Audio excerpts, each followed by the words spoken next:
Just file for divorce. I don't want the kids." With those harsh words, my husband left the house, abandoning our 3-year-old twins and our newborn daughter. I had suspected he was cheating for some time, but between childcare and work, I had no energy to confront him. "I can't do this anymore." Just then, one of the twins clung to me, saying, "Mommy, we love you." Their worried faces looked up at me. Despite my anger towards my husband, something snapped in me at that moment. Well, I'll just file it, I thought. I signed the divorce papers with a smirk. He doesn't realize how much I've been supporting him. Unknowingly, he had begun his descent into hell. "I'll be home late again." How many times have I heard that? My name is Iris. I'm 34. We got married 4 years ago. He was 2 years younger, which led me to spoil him at first. The following year, we had twin girls, and 3 years later, another daughter. His return home began to get extremely late around the time our last child was born. I hope the third one is a boy. I've always dreamed of playing catch with him. He was excited during the pregnancy, but his attitude soured as soon as he found out it was another girl. At the hospital, he grimaced upon seeing our newborn daughter.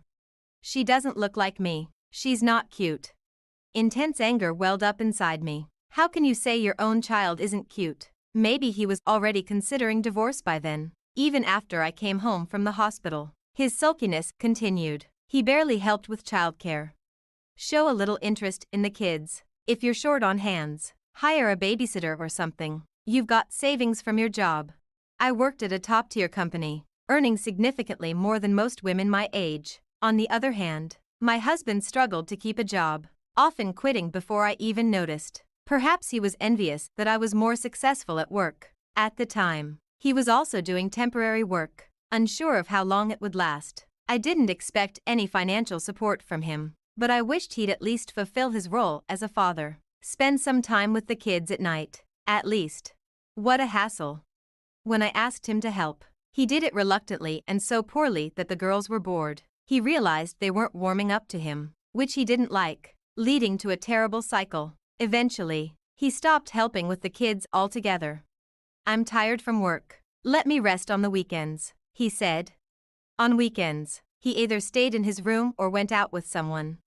"I have to work this holiday. If you don't watch the kids, I have plans too. See you." My husband left without listening to me. I couldn't leave the children alone, so I often had to find a babysitter at the last minute. If this continued, it would surely destroy our marriage and harm our children. Thinking this, I decided to talk to my in-laws the next day. That's just how husbands are. A wife needs to be patient. More importantly, could you do that thing we talked about last time? My visit to my in-laws ended with them ignoring my concerns and asking for favors. My parents live far away, so it's hard to visit them. I feel guilty even calling, not knowing who to turn to. "Hey, make dinner." When I returned home in the evening, I was greeted by my husband in pajamas and a messy house. The kids, bored with their toys, instantly smiled upon seeing me. "Where have you been all this time?" "I had to stop by the in-laws for a bit." "Hurry up and make dinner. I'm starving." "If you've been home all day, couldn't you do some laundry or clean the bath?" Hearing this, my husband snorted in amusement. I decided not to do anything for someone who doesn't show gratitude. "What do you mean? I cleaned the bath yesterday, and you didn't thank me." "Didn't I say thank you?" "Not that. I mean, like, at least $100. He stretched out his hand, gesturing for money. What is he talking about? I must have looked distant, tired, and irritated. I pulled him aside to the bathroom so the kids wouldn't hear and retorted, "I am working, doing the chores, raising the kids, everything, and you have never thanked me. That's a wife's job." "Then what's your job?" "I work too." He barely earns $1,000 a month and does nothing around the house. Our argument lasted about an hour until, "Mommy, I'm hungry." My daughter's call snapped me out of it. My husband left in a huff, but I ignored him and rushed to prepare dinner. During these tense days, I discovered something: my husband is cheating. I confided in a college colleague who had divorced due to her husband's affairs, and she advised me to gather evidence immediately. To tell the truth, I had noticed my husband's affair some time ago. Just before our youngest was born, I noticed a sweet fragrance on him, like perfume. When I casually asked him about it just after he got home, he broke into a sweat and started stuttering. In addition to that, he was coming home very late, talking less and less, and his attitude towards the children was changing. There were many signs, including the disappearance of intimacy, but what really convinced me was a certain event. There was a lipstick in the pocket of your jacket. It's mine. My lips get chapped. You're using Chanel's pink lipstick? Maybe it's my mom's. His evasive answer sounded like a lie. Then, as he hurriedly said, I need a bath, and stripped off his dress shirt on the way to the bathroom, I saw it. What is that? I sighed. It was clearly a hickey in a place usually covered by clothes. I was about to confront him but immediately thought better of it and decided to gather evidence first. Take your time warming up, I smiled sweetly, pretending I hadn't seen anything. The next day, I came home late from overtime. My daughters were already asleep, and the room was wrecked in silence. We need to talk. Only the dining room light was on, and there he stood, holding a piece of paper. I can't take this anymore. Let's get a divorce. What? Just file for divorce. I don't want the kids. Without waiting for my response, he handed me the divorce papers and left. Mommy. The sound of the door closing woke up the twins, who looked at me worriedly. It's okay. Sorry for waking you. Though I told my daughters it was okay, it clearly wasn't. He's reached his limit? That's my line. And what does he mean he doesn't want the kids? Mixed emotions swirled in my head, and I hadn't even noticed the tears streaming down my face. Mommy, we love you.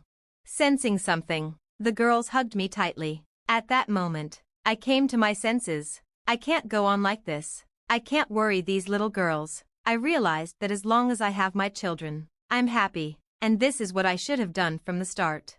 Well, I'll just file it.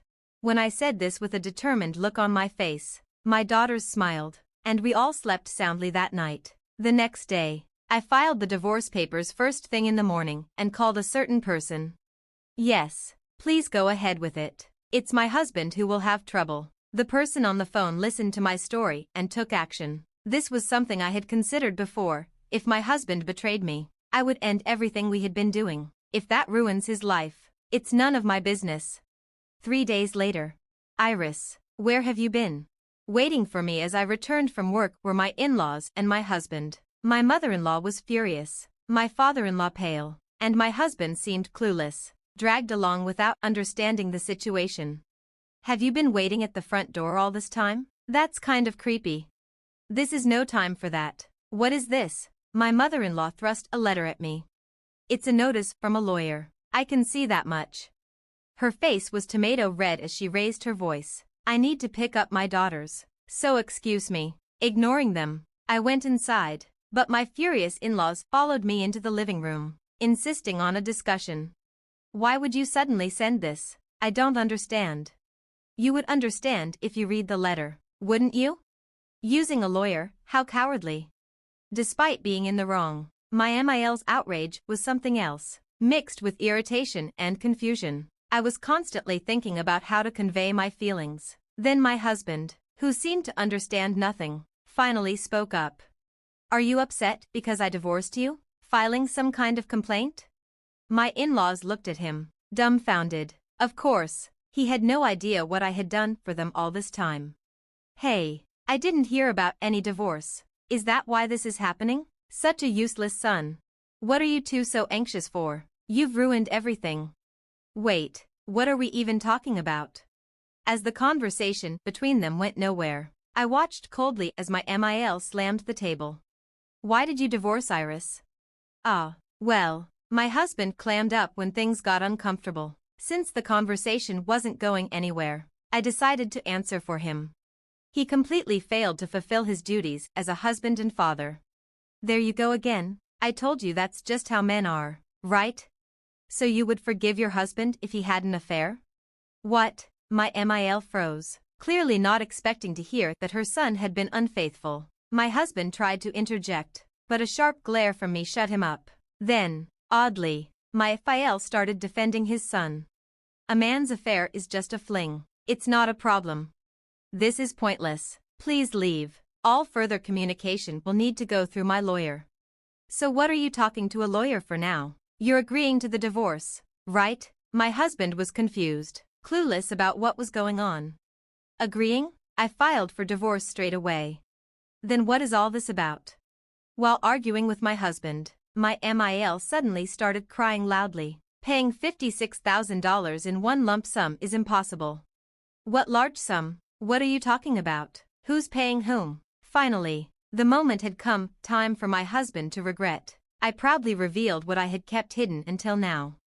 It was right after we got married 4 years ago. I was called to my in-laws' house alone, where my MIL said she had a serious matter to discuss. Nervous just because she was his mother, I was prepared to help however I could, but the words that came out of her mouth were shocking. "I need $60,000, she said out of the blue, leaving me utterly confused. As I hesitated, she bluntly asked about my salary. Unable to withstand her pressure, I admitted it was over $100,000, and her eyes lit up. Apparently, my FIL had gotten into horse racing, losing big amounts without ever winning, and had even accumulated debt. Desperate for $60,000 to cover his debts, she pleaded with me, and I couldn't say no, repeatedly insisting she would pay me back. 4 years passed, and all I got back was just $4,000. There were times when she repaid some only to borrow again. If I don't do something, I will never be able to collect the full amount. So I hired a lawyer and filed a lump sum claim for the remaining $56,000 in full. My husband's jaw dropped when he heard this, and I almost laughed. But we said we'd pay back little by little. Why suddenly in full? We're no longer family, so I thought I shouldn't hold back. Then my MIL, with a screech like a monkey, turned her fury towards my husband. "It's your fault for cheating, so you should be the one to pay it back." "Huh? Why should I? We're not working anymore, and our pension won't cover it. If you want me to live in your parents' house, you'll do what I say." There was no way he could pay back $56,000 in one lump sum, especially since he was unemployed again at the time. "I'll live at Kate's place, so I won't pay. That's the name of your affair partner." As I grew increasingly absurd listening to this family quarrel, I decided it was time to deliver the final blow. "Don't think it ends with $56,000. I'm demanding $20,000 each from you and your affair partner as compensation, plus child support, of course." "What? It's only fair, leaving your children to play around? Where's the proof I cheated?" Had he forgotten so quickly about loudly declaring he'd live with Kate? Sighing, I handed him a pile of photos I had prepared for this moment. Looking at these made me sick. The photos were from his social media, showing him kissing and embracing his affair partner. Definitely a no-no, as confirmed by my lawyer. "Why do you have these?" A quick online search brought up your social media. "It's amazing you thought it wouldn't be found." My naive husband had kept posting cheerful photos in a public setting. He probably continued to use social networking sites without knowing how horrible they were. I was surprised that he was doing this, being mechanically inept, but it made it easy for me to gather evidence of his cheating. Even my in-laws were dumbfounded, gaping at him. "Please leave now. It's time to go to daycare. At least don't demand compensation from Kate. What if she runs away?" "That's not my problem." With no resolution in sight, I forcefully kicked the family out. "Open this. Help me. I didn't know about the debt." I could hear my husband yelling through the door for a while. "I'm calling the police," I yelled, and the three of them shrugged and left. A year has passed since then. After paying me the compensation, the affair partner disappeared. Because of this, my ex-husband had to live at his parents' home, where they incessantly demanded he cover the $56,000. He ended up borrowing from shady lenders. While he managed to pay that off quickly, he still owes $20,000 in compensation for the affair and $500 a month in child support. Now he earns his daily wage by doing manual labor from morning to night. The interest on his debt is ballooning, and it might be impossible for him to pay it off in his lifetime. But that's none of my business. "Mommy, we're going to be late." "Oops, my daughters are calling me to daycare. They're growing up so healthy and strong." That's all the